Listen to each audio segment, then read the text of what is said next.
Good afternoon, YouTube. Welcome to the Piper Report. Please help me welcome the Dual Hand Path. Welcome. Thank you, Piper. Thank you for having me on. I guess to start things off, could you tell us about your channel, when you started it, and why you started it? Of course, of course. Um, Really, I guess to give some contextual background, I've kind of been involved in politics my whole life, whether I wanted to or not, because of my father. He's just been a very political person, constantly watching Fox News in the household. So I kind of grew up on Bill O'Reilly and Fox News, Yeah. for better or for worse. But that immediately made me very staunchly liberal, actually, at a young age. Kind of rebelled against my father.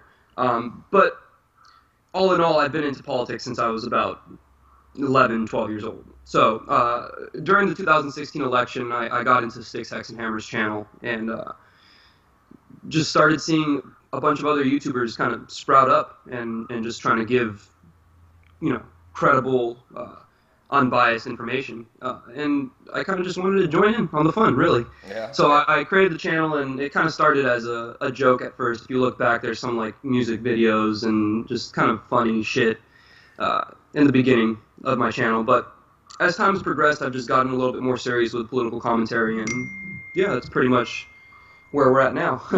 That's kind of But like me too. I voted for Obama in 2008, and I was under the MSNBC and CNN, and it took me a while and a lot of independent research to actually realize that hey, like this is wrong.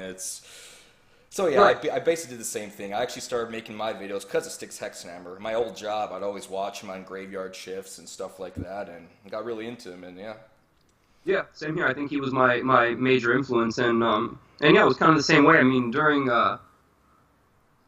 by the time re-election came around for Obama, I was kind of over it. But because of that rebellious nature, the first time around, I couldn't vote because I was young, but if I could have, I would have voted for Obama, and I was giving my dad a lot of shit about that type of stuff. But just as of recently, even 2016 election, I was really weighing the options between Trump and Bernie. Really, that's how recent my red pilling yeah, is. And not that I was staunchly liberal or definitely not communist or anything, but just I had been exposed to so much on the political spectrum growing up that I really wasn't tied down to anything. I was kind of just meandering the political, landscape. I was going to ask you that too. I mean, I do kind of hate asking it because, in my opinion, there is already so much political polarization happening, and on the political spectrum, hostility between the left and the right. But if you had to pick a side, or not side, that's kind of a bad word, but if you had to choose a party, what party would you most aptly align with, do you think? Like, what is your party affiliation? Well, it's a very interesting question, and I like usually answering that question twofold, if you don't mind. First, I mean, we do live in predominantly a two-party system. So with the two-party system in mind, probably Republican. I do tend to be more conservative in pretty much all of my beliefs. But I have been toying around with new political ideologies. That guy T is a good YouTuber that kind of explores the possibilities of libertarianism and fascism commingling in some overlaps, which sounds ridiculous, but anarcho-capitalism. I'm very much into delving into new political ideologies rather than viewing those same ideologies for what they were in the past. They can always change, and ironically, I might not be as open to that with communism in regards to communism, but yeah, just I'd consider myself a conservative and a libertarian, Yeah. but I'd say that's I don't. kind of how I am too. Like, I am fiscally conservative and socially moderate, so I guess I would have to designate myself to a party. It would probably be the Libertarian Party. I mean, I do believe in a smaller government, but I think nowadays too, like, there's so much people look at political parties always in a derogatory way nowadays. It seems like if you're a Republican, you're automatically hated by half the country. If you are a Mhm. Democrat, you're hated by half the other country. My belief, I think eventually a third party or some type of alteration of political parties needs to take hold, and we have to actually get rid of the two-party system. Because in my opinion, it is fundamentally flawed. Because half the country hates you, no matter which party you pick. So I think it has to. I think a new person has to come out of the woodwork essentially and bring both parties together by installing a new political party. I agree. And in regards to libertarianism, I think that the libertarians need to kind of get their shit together as far as the political leaders in the party, because it's kind of being co-opted, in my opinion, on both ends by conservatives and liberals. A lot of liberals are using libertarianism as kind of just a mask to, do whatever they want without social, ostracization or judgment, because they think it's just an ideology to, liberty, freedom, do what you want, which it is to some extent, but I make the argument that libertarians can still be, moral people with ethics, people with standards. They don't just, bow to the liberal establishment. So we're going through a weird time in politics right now, where I do think libertarianism can become that third party. I actually think that the left, the Democratic left, if they do not shape up within the next 4 to 8 years, they could actually see themselves as a third party. Yeah. And a new party moving in, taking their place. I was talking to Zuan Politicon about that too. It seems like the Democratic Party is branching off into two separate entities, like the progressive wing and the Democratic centralist wing. And it seems like they are just they're becoming so far different from each other now that it's going to be kind of hard for me to see them achieve some type of confluence, some type of consolidation back to a fundamental party. So Right. I think that could also be good. Like I said, I am fiscally conservative, so I would align with a lot of conservative values. So I guess in my belief, I do kind of like that because it might help out my type of political affiliation. Oh, However, I do want what's best for the country. And I think all type of disorganization and all type of hostility between one another is never good. I think it actually hurts the country more than anything. Oh, I agree, and that's where that polarization comes in, like you brought up. I mean, the everyday things are just getting more and more polarized, and that just it breeds people voting on party lines. It breeds people not thinking I don't want to say correctly, but they're thinking from a very polarized perspective. They're just thinking, no offense, but some older gentleman, maybe my dad's age. My dad has opened up a lot over the last couple years with the whole internet age and everything, but a lot of older conservatives, they vote party lines. A lot of ignorant Democrats, they vote party lines, and the issues don't matter to them. So yeah, a Libertarian Party taking the place of the Democratic Party could push the country a little bit more to center right, which would be interesting or good for people like us. I'll be honest, I was upset that the Libertarian Party did pick Gary Johnson. I think he did hurt the Libertarian Party. I wanted Austin Peterson.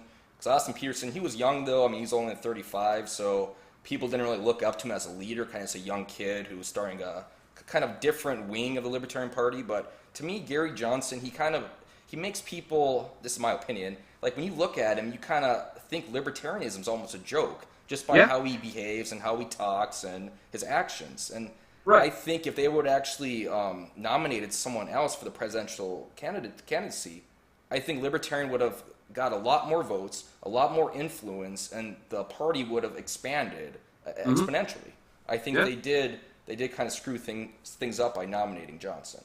Totally. I mean, even the Green Party got more votes and had a little bit more pull just because of the serious undertone and nature of their rhetoric, whereas Gary Johnson was faking heart attacks and falling on the ground. It's like, look, he's a funny guy, and I respect him and all, but yeah, he didn't. I think that's where a little bit of that overlap of fascism comes in. Ironically, it's like he wasn't strong. He could have been a little bit more strong.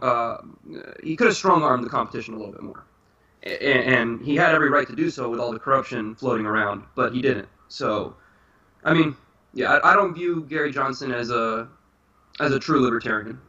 Personally, I think he's more of not so much a neoliberal, because I do think he has good intentions in mind and he's not a part of that inner circle, but I just don't think I think he's coming from, he's coming to the libertarian ideology from a more liberal perspective, from that more, smoke weed, bro, and just just do whatever you want kind of perspective. And I agree. yeah, that's cool and all, but there's a lot of aspects of libertarianism as far as property ownership and removal of unwanted parties and things like that that I want discussed more, because those are the true, fundamental Aspects principles of libertarianism. Yeah. right, right. All right. We'll switch directions here. So the Seth Rich story has been revamped here. It's like I look at all prominent YouTubers; they're all talking about it. I hope it continues to break. What are your thoughts on that? Oh, absolutely. I agree. Unfortunately, given my research into the Clinton body counts and all that type of stuff and the Clinton corruption, I could see it not getting the investigation it deserves. But I do hope that they look into it further. I actually think it's a possibility that there's already an investigation into it. I did a video, I want to say a week and a half ago, where I point out how everyone's talking about whether the DC police or the FBI has his laptop, and some senator or someone came out and was pushing for a federal investigation. My thing is, there might already be a federal investigation. Again, like we learned with the whole Comey fiasco, it's unprecedented for the FBI to come out and let us know what investigations they got ongoing. Now, someone could come out and pull a Comey and let us know, yeah, there is an investigation on Seth Rich, but I think that's unlikely, especially with how many connections that Seth Rich murder has to the DNC's corruption and whatnot. I think it's if there is an investigation, it's probably kept under wraps. I heard you talking when you first started that, like you said, under wraps, and like Sean Hannity, he was reporting on it a lot, and then all of a sudden his advertisers started leaving. They threatened to leave. Then now he doesn't talk about it anymore. So I do think there is some media apprehension over the whole thing, because I think a lot of the media may actually believe it as well, but they don't want to believe it because they hate Trump so much that they want anything to delegitimize Trump. And if they can make Trump look like a Russian stooge, although no evidence has indicated that, and it should also be noted that Dianne Feinstein said there's no proof Trump colluded, and I just want to say one more thing about this too, is it possible that some of Trump's past staffers work with Russians in some nefarious manner? Yes, it is. But that does not mean that Trump himself did. It's like if you're a CEO of a company and one of your employees does something illegal. Does that mean that the CEO is also, complicit in it? So I think there is a lot of problems with that regard, that the whole, even if Trump is completely innocent, if someone in his cabinet or someone in his past staff worked with the Russians in some nefarious manner, the media is going to automatically assume Donald Trump did as well. It's going to continue to push the narrative that Donald Trump is a Russian stooge. Right. And yeah, I mean, I've known for a while they're going to continue to push the narrative no matter how bogus it may seem or appear to people. But that's why I did a video yesterday entitled, Did Clinton Collude with Russia? And I'm kind of just floating a conspiracy theory, but, fight fire with fire, so to speak. And there's definitely more factual information, evidence, actually, that points to that rather than Trump colluding with Russia. So we have the Uranium One deal with Secretary Clinton okaying that during her state of the Obama White House administration. We have John Podesta. He was a head of a banking company for Russia. From 2010 to 2014, he got I think 75,000 in stocks for I'm blanking out now. But anyway, Victor Kekselberg donated $2.35 million to Hillary Clinton's campaign, another Russian official.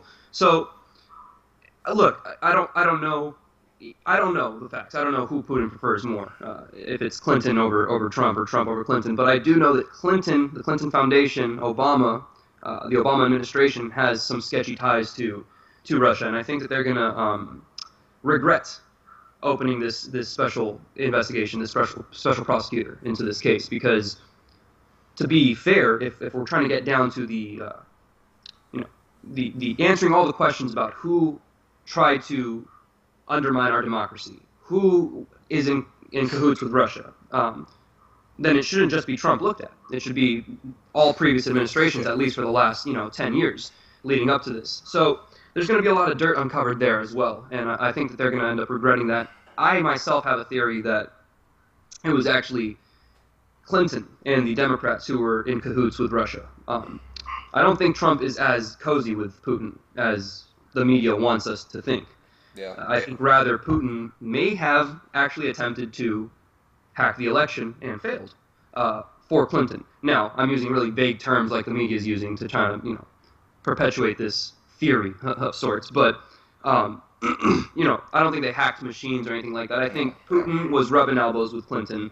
Putin was rubbing elbows with the Obama administration. Now, granted, Putin's going to rub elbows with whoever's in power in the United States when they're in power. But all that information is going to come out because of this investigation, and Trump is going to end up looking like Mr. Clean compared to Obama, compared to Clinton. So with that too, like you were saying with the government, like we should investigate. A lot of people should be investigated about it. I'm actually working on a video right now. It's 29 admitted false flags, and a lot of it's what the U.S. admitted to. And I won't really go over it much here. I mean, this should be out in a couple days, but like our government is not as innocent as people want to believe. People believe the government would never lie to you, would never want to do this or that. Like our government has done some horrible, horrible things, not only to its own citizens, but to other countries, our allies, and their citizens. I mean, there's recently Obama administration. They spied on German Chancellor Merkel. They spied on the French president. I mean, there was Snowden came out and he showed everyone about this. So there is always some type of, I think, corrupt activity in the government, and it kind of makes me mad now that people in the media, they want to trust the intelligence services that say Trump and Russia are colluding together. But the fact is we can't trust our government. We have to ask questions. We have to question everything they tell us. And I think a lot of people are just kind of falling on the media wagon now and just like, you know what, they said it's true, so it must be true. Yeah. No, and again, it kind of goes back to, I brought it up in a couple live streams with different YouTubers. People are very, I don't want to assume, but most of the YouTube content creators that I encounter, yourself and 40 Ounce, all these other guys I talk to, we enjoy a challenge as far as information goes. We're presented with something that changes our mind or makes us think differently, and that's exciting to us. We want to tackle that information, where there's a lot of people who just want to keep walking this straight path of the news they're given. They don't want to get out of this bubble because it whatever it is, anxiety. They don't want to question what's being told to them. They don't want to, whatever it is. But yeah, it's a shame because it's just complete newspeak, and they're really good at doing it. I mean, they've been good at doing it for years and years. But just the buzzwords and the headlines that they know people aren't going to go and read the full fucking article. It happens all the time. And yeah, you're absolutely right. People need to be doing their own research. And when I started doing my own research on the Russia collusion theory, a lot of strange stuff pops up, especially in the WikiLeaks, especially with Clinton's connections to Russia. And again, I don't know. It's more of a gut feeling, but the Democrats they're constantly projecting their own problems onto others. They're constantly trying to make it seem like their opponents are committing the crimes that they're committing. Yeah. So were you glad that Comey was fired? I actually was, but for kind of for a twofold reason. I still don't know so much about where Comey stands. I'm really excited to see him testify on Thursday, tomorrow. So I think it's possible that Comey was trying to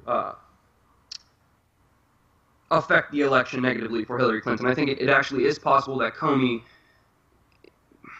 I don't want to say is siding with Trump, but I have a lot of theories running around. I'll be honest here. I've done a couple videos in the past about this. Comey's brother Peter worked for the law firm DLA Piper, and DLA Piper actually worked for the Clinton Foundation. And then Comey, in his last job, he worked for Lockheed Martin, and Lockheed Martin was a member of the Clinton Global Initiative. So I think also, it is possible that Comey doesn't like Hillary, but at the same time, his family connections, in my mind, do kind of lead to some type of that he might have the same inclination as his brother to help her or help her out. But then again, he could also be completely business-like, and his brother could be doing something, or I guess what I'm trying to say is here that it's possible his brother did work for the Clinton Foundation, and Comey is still isolated. He's not corrupted by it. That's what I'm trying to say.